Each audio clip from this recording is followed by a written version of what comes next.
Welcome to Talking with Tech. I'm your host, Rachel Madel, joined as always by Chris Bouguet. Hey, Chris. Hey, how's it going, Rachel? Good. What you got for me this week? I'm super excited. So today was an awesome day today. Here's what I got to do, right? It's super cool. So you've heard of this software program called Minecraft, right? It's been out for a while. I have. I think everyone probably has heard of it at this point, like if you're working with students, right? Of course, definitely, for sure. I mean, you've at least heard of it, right? If you haven't actually seen it or played with it. Well, a bunch of the staff that I work with had not seen it or played with it. I mean, they had some passing familiarity with it, with either their own kids or, again, people having seen short little snippets of it on the news or whatever, so they had, like I said, a passing familiarity. So what we did today is one of my teammates had organized a get-together with students, middle school students, that partnered with each of us, and they sat and they taught us for close to an hour what Minecraft was and what it meant to them, and they showed us around, they showed us how to move through the world and how to log in and how it was safe and secure, and it was just this awesome experience. The design behind the experience was they put together so we all came to the building, and in the building as we walk in, the middle school students had made poster board signs that said "Follow me" down the hall, and they had stationed themselves so that you could follow the students into the library. So we make our way into the library and we set up, and then they had a maybe a 10-minute presentation. That's probably even a little long, but of where they just kind of stood in front of the screen and they did their slide deck, and they were talking about how much they love Minecraft, how it fuels their creativity, how they collaborate together in it, how they problem solve and create new worlds and new buildings, and it was just fascinating. And innovation, they were talking about how they were innovating in it, and it was just so. It was so great to see middle school students getting up there and presenting. You know what I mean? Because presenting, especially for you and I, it's something near and dear, close to our heart. And then we buddied up and we sat with a student. My guy was Joshua C. Shout out to Joshua C. He sat next to me, and we went through Minecraft, and he showed me a bunch of features that, again, I was familiar with it, but I had knew that you could code in Minecraft. I just had never done it myself or seen it, so he showed me that. I had heard and seen videos of how Immersive Reader works in Minecraft, where you can put in text in Minecraft and on signs and things. But of course, if you had dyslexia or if you needed to have that text read out loud, that could be a problem. If you're experiencing that in the world, well, because it's a Microsoft product, they had built in Immersive Reader. Immersive Reader, you can hit a little button. In fact, this was great too. I was like, Joshua, you got to show me Immersive Reader. And he was like, I don't know what that is. And I was like, how are we going to find out? And he was like, YouTube. And so we jump out of Minecraft, we open up YouTube, we Google it. He's like, how do you spell it? So we plug it in. All it took was a screenshot. We didn't actually watch the YouTube video. It's just a simple screenshot. And he was like, oh, you hit I on the keyboard. Hits I on the keyboard, brings up the Immersive Reader, and boom, boom, we were having text read out loud in Minecraft. It was awesome. He's like, I didn't know that existed. And I was like, I knew it existed, but I didn't know where. I didn't know that I didn't know how to get to coding, and you taught me that. And so we were high-fiving and elbow bumping the entire time. It was just a great experience. And then the students had to leave, and we still had 15 minutes. We were like, can we hang out here in the library? And then the whole team decompressed about how can it be used for core vocabulary? How can it be used you're building blocks and going up and down and under and prepositions? And we were talking about Immersive Reader, how we learned that, and just how this is it's close to 10 years old, but for some of the people that this was the first time they were seeing it, and it was a big takeaway moment was, what's coming next? What are we preparing our future students for students with and without disabilities? The world is changing with technology, and we have to stay abreast of it. There's so many things I love about this. One, I just want to remark on the fact that you were problem solving and asking questions in real time to figure out the immersive reader piece, right? And I feel like this is such an important reminder for all of us working with students, like stop giving the answer, right? Because in 2021, finding the information that you need is the skill that we should be practicing. It's not memorizing a bunch of textbooks and all these things. It's like teaching the skill of when you don't know something, how do you figure it out? I am thinking about, remember we talked a long time ago about that student I was working with who had dyslexia? And we were working on text-to-speech and all these kind of assistive technology tools. There was a little bit of pushback from the family. Anyway, this student is a perfect example. These are the kinds of things that I work on with this student. And she, in the beginning stages of us working together, she would ask me questions and I'd be like, I don't know, what do you think? And she'd be like, and even when it came to her, like, what does that word mean? I'm like, I'm not sure. How do we find out? And it's like, that's so important to teach our students how to find the answer to solve their problems.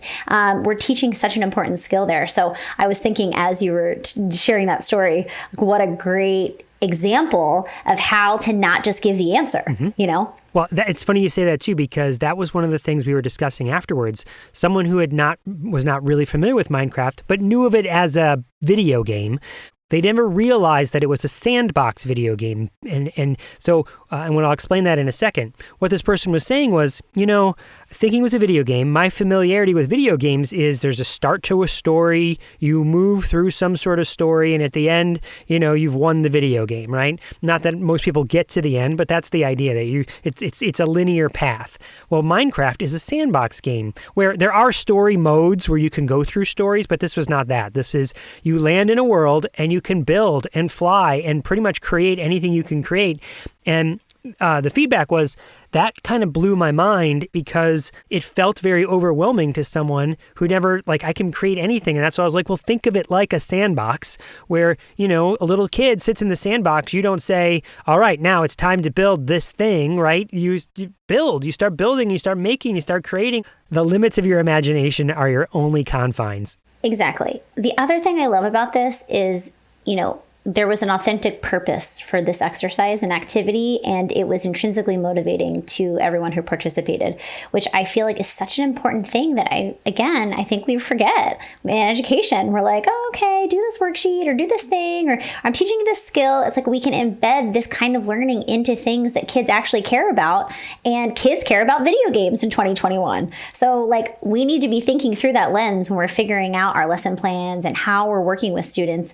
Let's take things that they're really excited to talk about, AAC or otherwise. So not only that, at one point, Joshua and I were stuck on the coding stuff. We couldn't get something to work that we thought should work. And all of a sudden, one of his friends came by, and now there was 3 of us, and we're all problem solving and trying to figure it out together, back to that point, right? But here's the big thing too, Rachel. I feel like at the end of the day, to your last point, when these kids go home and their family says, what'd you do at school today? It's not, I don't know, nothing. I don't know. Same as it's like, I don't know, these teachers came and they didn't know what Minecraft was, so I was showing them Minecraft and I couldn't figure out how to code and spawn an animal, but then so-and-so came over and he was helping.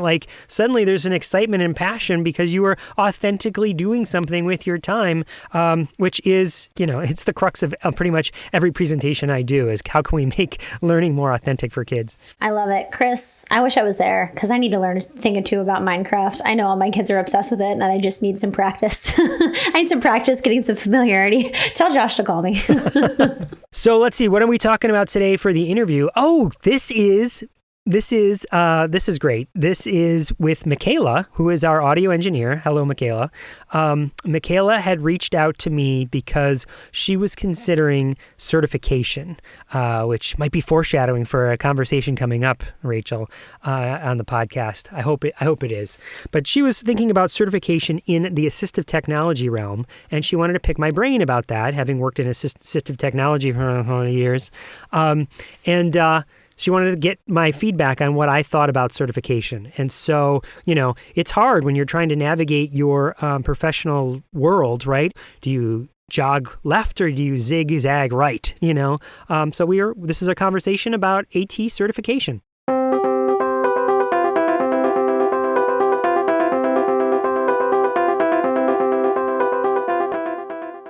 Black women and girls of color are underrepresented in professions related to science, technology, engineering, and math, also known as STEM for short.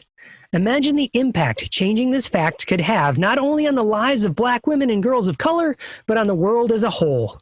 Young and preteen girls of color need more experiences and opportunities to learn technology and computer programming skills that can fuel curiosity, ingenuity, and passion. With the proper guidance, inspiration, and mentorship, Black girls and girls of color can become leaders in fields related to STEM. Black Girls Code is an organization that has a singular mission. It aims to introduce programming and technology to a new generation of coders who will become builders of innovative technologies and of their own futures. Go to blackgirlscode.com to learn more about how you can volunteer or donate to support their mission. Black Girls Code is working to increase the number of women of color in the digital space by empowering girls of color ages 7 to 17 to become innovators in STEM fields, leaders in their communities, and builders of their own futures through exposure to computer science and technology. They are working to provide African American youth with the skills to occupy jobs related to computing and to train 1 million girls by 2040. Check out their website at blackgirlscode.com or follow them on Twitter at blackgirlscode to learn about upcoming events, volunteer opportunities, apparel, and so much more. With your help, Black Girls Code will reach their goal, and we'll see millions of young women of color achieve their dreams and change the world for the better. You can make a difference by going to blackgirlscode.com today.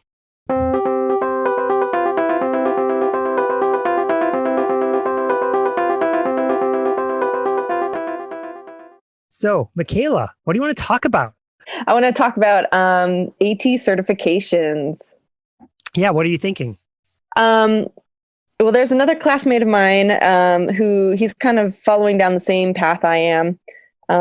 Interested in AAC, wants to work with the highly impacted populations. And he was talking about RESNA. So I looked up RESNA and I'm like, this is a big chunk and commitment, and I'm not sure the worth of it or not. Mm-hmm. Especially what I've run into a couple times is some certifications, they don't want to certify you before you're licensed. Mm-hmm. Like I'm having that trouble with the new ASHA, SLT or SLPA certification. So do you have a license first before you can be certified?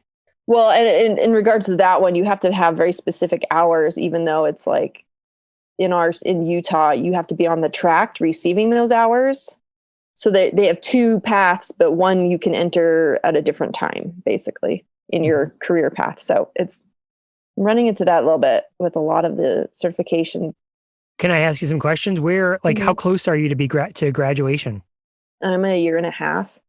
Year and a half. Okay. And then have you had a good taste of where you think you'd like to work after the fact? Like, okay, I got my degree. And probably not yet. Not yet. You still want to test some other things. Well, I mean, I think I know where I want to go. I'm just being honest. I haven't had all the clinical experiences in the wide field, the wide range.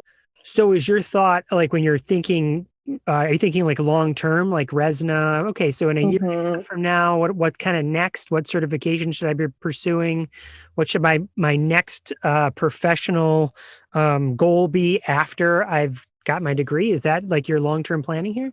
I'm thinking before I'm done, what can I do to help me stick out from the rest? Because that's the game. I mean, I know the amount of SLP positions that open up are fairly common and often, but it's still like I want to be hired to work where I want to work. So I'm wondering if there's an AT certification I can just have under my belt that's on my resume, and it gives me that extra experience so I can work with those populations. Gotcha. Because I loved it. I loved working in the preschool. So I think I'm going to love working with the younger age people, the little younger age kiddos that, are all nonverbal. It's so fun. Okay. Well, here's my thought on it then. So first, I think it's great that you already know kind of what direction you want to go. And that I think really hones it down. Do you know what I mean? And you don't have such a wide breadth. Second, I think I think you're 100% correct. I think in the United States, at least, there are a few hotspots where it becomes difficult and it's highly competitive to get a speech job, but that is few and far between. In fact, I think I grew up in one of those areas, like the Buffalo, New York area. There's a number of grad programs around that area. So getting a speech therapy job in that area is difficult, but the rest of the country, like where I live now, we have got a severe shortage. My supervisor cannot find them, can't keep them, is in constant competition with other areas to what can we do to incentivize you to come work for us, Yeah.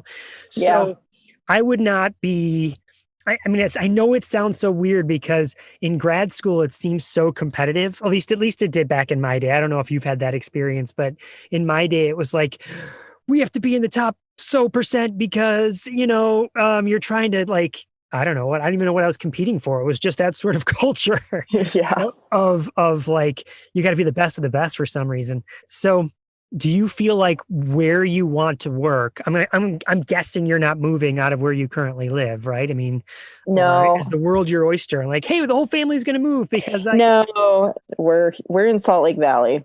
And so, do you feel like that's a spot where it might be competitive? Like, oh, geez, I Mm, do have to do something to edge out other speech therapists or candidates. not necessarily. I think my desire to stick out above the rest is I'm used to working in the film industry. So I'm really like, I've got that mindset of, okay, I know exactly what I want to do. I need to hone that. I need to display that and say, hey, this is what I do. Yeah. Which maybe I need to chill out on that a little bit. But Well, I mean, I'm knowing that I live out east and have only been to Salt Lake, twice, and so I don't have my finger on the pulse of the speech therapy community in Salt Lake City, or Utah, or really out west at all. My thought is, chances are you're not going to have that much competition. Now, there could be like okay. another therapist, but chances are the places that you'll be applying will be in desperate need. And it'll probably be more than a warm body. Like they'll reject you if you're terrible, but just the fact that what you already have on your resume, as far as you're talking with tech experience, I feel that's probably going to be enough of an edge without necessarily going and spending an exorbitant amount of money and time on a RESNA certification. So I think you'd be fine without it, just to be. Yeah, I'm getting that impression. Yeah. But you're also speaking to somebody who has pretty much been one of the big vocal voices against the RESNA certification. So, okay. So there is something called the Quality Indicators for Assistive Technology listserv. And what that is that's a listserv that a bunch of assistive technology folks kind of subscribe to as I think it was, well, it doesn't matter. It was a bunch of smart people once upon a time created this qualities indicators for assistive technology. They created a listserv and it's existed for years and years and years. Like these are I guess you would call them the kind of the pioneers in the assistive technology industry, and in the field, right? If you even could still call it a field. Anyway, a lot of people subscribe to this listserv. And if you were to go back and search the listserv, you'd find posts from me kind of, I guess, anti-RESNA certification. And here's my and this is why I wanted to talk to you about it, because rather than saying, here's some post I read, it's you and me. So I wanted to kind of give you my spiel on it, and maybe point you in a different direction. If that's okay. So I have nothing against the RESNA certification or the idea that if that's how somebody learns about assistive technology and comes to it, everyone chooses their own path. Do you know what I mean? And if you've done that, great. I just can't necessarily endorse it for the future, because of a lot of that certification, that my understanding of it is that you sort of go and you study for this test that you take, and then every year you continue to pay dues towards RESNA to keep that certification. Very much similar to ASHA. You know what I mean? I just re-upped my dues for ASHA this year. So once I've taken that test, that RESNA test, I just keep paying my dues and I keep getting it. The test itself, from those who have taken it, what they tell me, because I've asked lots of people before I formulated this opinion, was like, yeah, it was a lot of seating and positioning. There is a school-based version now as well, which is a little bit more, might have more application to the schools, but you don't really need it to do your job well, it was a lot of, I don't know, like I said, seating, positioning, physiological stuff, not necessarily technology stuff. And it doesn't necessarily hone in on like making decisions about technology. And what it really doesn't focus on, I'm 100% confident of this, is that it doesn't focus on like that coaching aspect or helping other people make decisions about technology. It's really about your own skill set. And the way the assistive technology world has completely moved it is 100% moved away from some sort of expert model, like, oh, you're unclear on what to do, bring me in as an expert and I'll tell you what to do. The way it has completely moved, and I think it's the right move, has been bring me in and I will coach you through how to make a decision for yourselves. I will guide your team thinking process so you can make a well-informed decision on your own.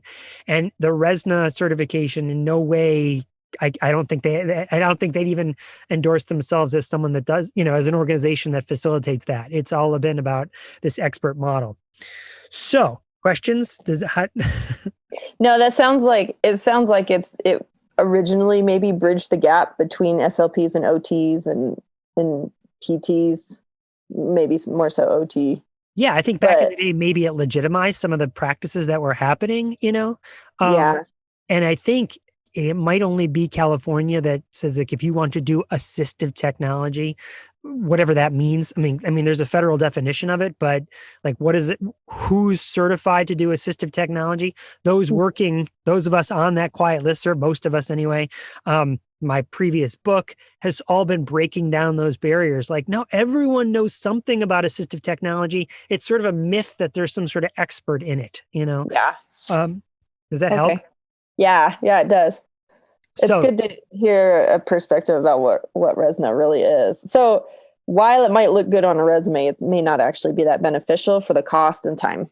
100%. 100%. There are some people, like colleagues of mine, that went out and got it just because they wanted to have the initials after, and they re-up every year and they pay their fees. Yeah. And in no way have they ever said, I'm so glad, I do that, or that really helps me in my job on a day-to-day basis. Do you know what I mean? It's more like just to have the initials after your name in case someone would call you out in some professional manner.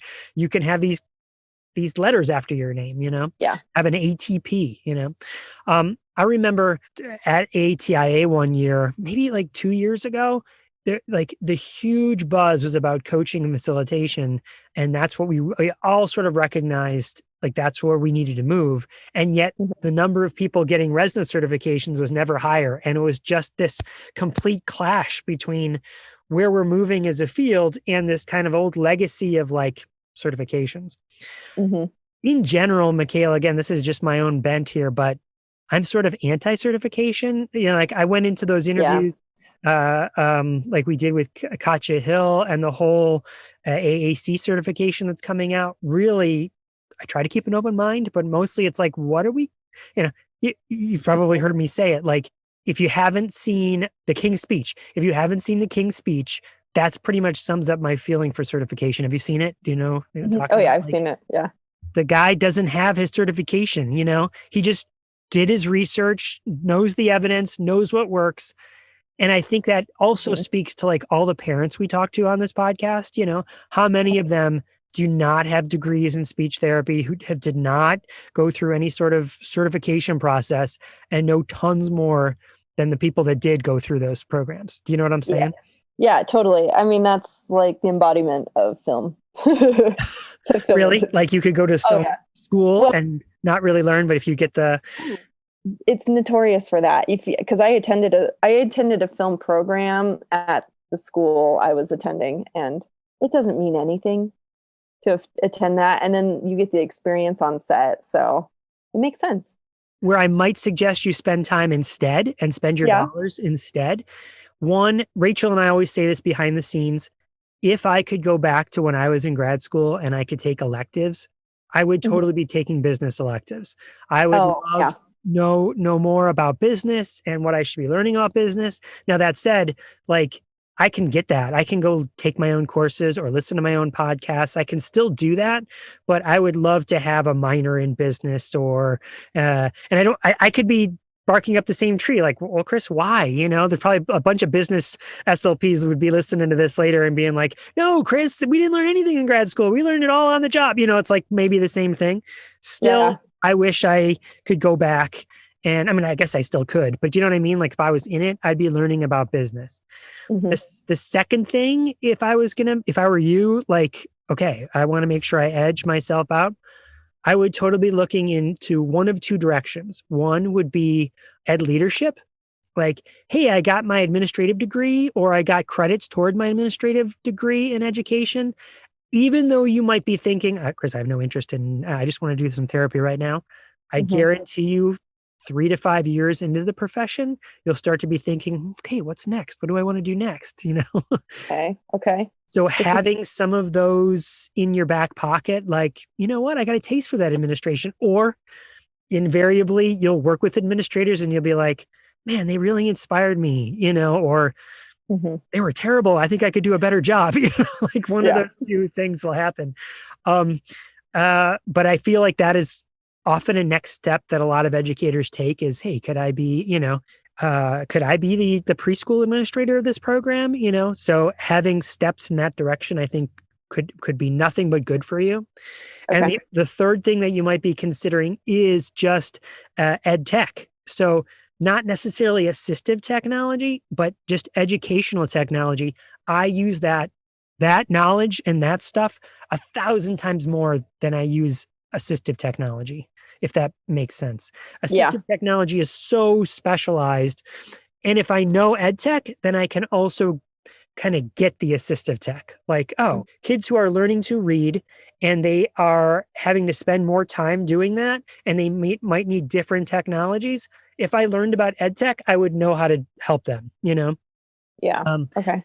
so I feel like those are, and other like, yo, kids that, I mean, all I need to know is there's some technology that would help a kid that has trouble with, and then insert trouble with, you know, trouble Right. accessing the computer, trouble reading, trouble with mobility.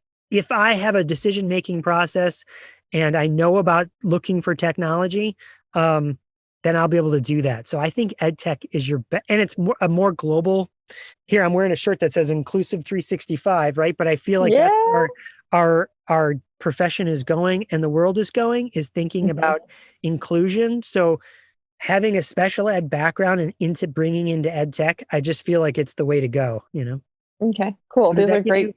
Yeah, these are great directions to look at and consider because it's definitely like I figure if I want to do extra school, I've learned my lesson. I'd rather do it now while I'm already in school instead of doing it again for a third time. So I'm like, okay, what can I do to edge myself out? Cool. So for administrative degrees, is that under education? That's got to be under education, right? yeah, Okay. there's specific, like Melissa, my wife, you know, Melissa has, Mhm. she's got her ed leadership degree and there's certificates as well. So you don't necessarily have to get a degree in it. You know, she wanted to Mhm. get her second master's and it was a couple more credits and it was like, well, you're that close, just get your master's, you know, but there's certificates that you can get that would also, you know, um, Okay. be sort of like this, what the credentials you need. And getting Yeah. your first job, you know, as a speech therapist, just saying, hey, I've got credits in this, or I've got a certificate, or I'm close to getting a certificate in this. I think that only if you are worried about edging people out for the job, that can only help, you know. Yeah. Okay. Cool. Some of it also is just learning more. Maybe I'm worried about with my program that I'm not going to learn as much as I want in the area I want before I'm out in the world working. You, That's you're problem anywhere, I guess. worry no longer. That's the truth. You won't until you. Oh well. I mean, nothing against your Oh, program. It's any program. You know what I mean? yeah. There's the learning Yeah. academics, and then there's the on-the-job training about how it really is. You know, that you'll learn so much more from. You know, and I Yeah. just don't think there's any program that's going to be able to do that. You know, prepare you as much as you'd like to. Um, but that's fine. Do you know what I mean? That's how it is everywhere. Yeah. And so you are thinking preschool? Is that, I mean, do you mind if I ask? Preschool or elementary school? I think early on I did, let's see, Lingraphica had a conference about AAC and aphasia, and that was really interesting. And I'm like, this is cool, but I think I really dig the like learning a language the first time element of it. And so that's why I think I'd lean more towards the younger population. But I also recognize that there's not a lot of adult AAC specialists out there either. So that could be beneficial. Maybe in the end, that's where I'll end up in my old age. I don't know. Who knows, right? Right. I mean, that is another thing you could be thinking about is, and I feel like the world is kind of up in the air with this right now. Like I've talked to some other friends in different professions that feel the same way, but that idea of having some sort of coaching certificate, I know, Rachel and I have been, barking up this tree for a while now, but anything along those lines where you can kind of facilitate the decision-making process of somebody else. I mean, here, I just came in and told you what to do, but I just feel like that's where our profession is going as speech therapy. I feel like that's where education is heading, is there's so many more coaching positions. And so again, that is not anything new to early childhood necessarily, although the term coaching is. Early childhood has sort of embraced that notion of like, well, you meet with a parent and you kind of guide them on what to do. And I feel like that is something that if your degree, if your college has something along those lines, something in coaching, or if there is some sort of outside certificate that you would look at, that's another thing that I would be investigating, Yeah, that's a good point, because even with just general AAC, it's huge. The coaching part. It is, and it's so effective if you do it well. It's going to be way more gratifying than doing 30 minutes or 60 minutes of speech therapy. Mm-hmm. Totally. Okay. All right. These are great ideas. Anything else? No, I don't think so. So I'm thinking about it all. Yeah, I mean, the last thing I guess I would suggest is don't just take my word for it. There might be other people you could reach out to, find someone who is RESNA certified and ask them, hey, did you find it worth it? Did you find it? I've talked to many of those people. Do you know what I mean? Mm-hmm. And that's how it's one of the reasons I formulated my opinion. The second thing is I often say, like Melissa and I often say this, like, how much more money do I need to spend to do my job? Like I already spend money towards ASHA. I'm in the ed tech world. So, if I'm going to be the International Society for Technology and Education, if I'm going to pay for that, like I'm SIG 12 member, like I'm constantly paying for, I pay for my Virginia license, so do I need a RESNA certification on top of that? Well, let me go investigate. Is this worth your time and money? The people I've talked to have not been like, oh yeah, it was so worth it, Chris, that you have to, it's been a resounding, So, all right, well, I hope that's helpful. I'll let you get back to the kids and the studying and all the rest of the stuff. Yeah. Well, thanks for taking the time to you just kind of opened up my window a little bit as to options, how to look at this. Good. So, I hope so. I hope you investigate some of those, and maybe one of those will just go like, oh, this looks awesome. Let me investigate that. Because I hope I didn't open it up and like made you even more confused. But oh no. The business classes, I'm like, I don't think I'll check those out, because in film I was given the same advice, and I'm like, you know what? I really, really don't want to. I hear you. And being a freelancer for 10 years, I'm like, okay, I think I've learned a chunk.